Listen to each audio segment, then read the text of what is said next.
katanungan, bakit may wikang pambansa? Bakit nga ba may pambansang wika? Ano nga ba ang pambansang wika? Ang pambansang wika ay ang ginagamit natin sa pang-araw-araw, which is Filipino. Filipino na kung saan alam ng lahat, alam ng karamihan. Kaya ito ang ginagamit natin upang makipagtalastasan at makipag-usap sa ibang tao or sa mga nakakaalam din ng ating wika. Ang Pilipinas ay mayroong isang wikang pambansa. Ito ay ang Filipino. Kailangan magkaroon ng wikang pambansa ng Pilipinas dahil ito ang susi ng pagkakalanlan ng bansa, instrumento ng pagkakaroon ng pagkakaintindihan at makakatulong sa pagkakaroon ng kaunlaran. Ang Pilipinas ay mayroong isang wikang pambansa. Ito ay ang wikang Pilipino.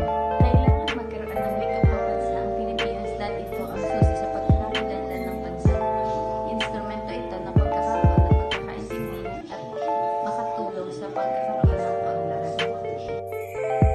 Pangalawang katanungan, bakit mahalaga ang wikang Filipino bilang wikang pambansa?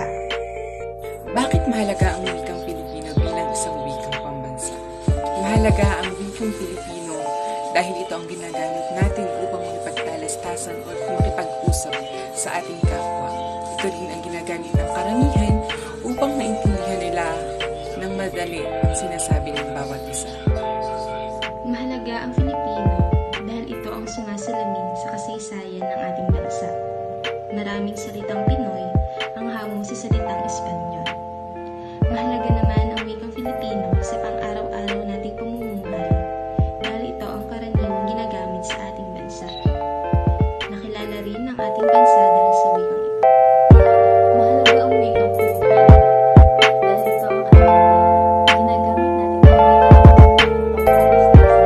ang komunikasyon sa isa't isa. Pangatlong katanungan, ano ang layunin ng wikang pambansa?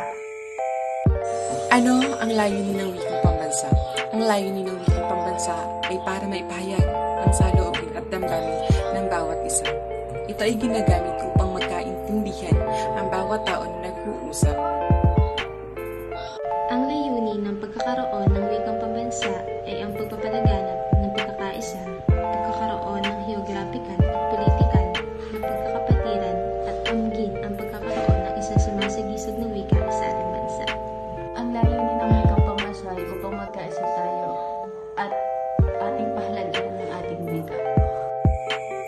Pang-apat na katanungan, ano ang konsepto ng wikang Filipino? Ano ang konsepto ng wikang Pilipino? Ang konsepto ng wikang Pilipino ay nahati sa 7 sangay at ang mga sangay nito ay magsisilbing batayan sa pagpili sa Pilipino bilang isang wikang pambansa. Ang konsepto ng wikang Filipino, ito ang nagbibigay buhay, diwa, at ito ang sumasalamin sa kultura, paniniwala at pamumuhay sa ating bansa. Konsepto ng wikang Pilipino, ito ang nagbibigay karunungan sa mga mamamayan at nagbabatid ng kakayahan ng tao. Panlimang katanungan, dapat ba itong linangin ng mamamayang Pilipino? Dapat ba nating linangin ang wikang Pilipino? Dapat nating linangin ang wikang Pilipino. Dahil ang wikang Pilipino ay wika na kung saan ginagamit natin sa pang-araw-araw na pakikipag-usap at pakikipagtalastasan. Ang wikang Pilipino naging daan upang maipahayag mo ang iyong nararamdaman sa bawat isa. At ang wika na nakagusto natin. Mahalagang linangin ng ating kapwang mamamayang Pilipino ang wikang Filipino dahil ito ang sumasalamin sa lahi at kultura ng ating bansa. Mahalaga din gamitin ito dahil ito ang tulay sa pag-asenso at may papasa pa natin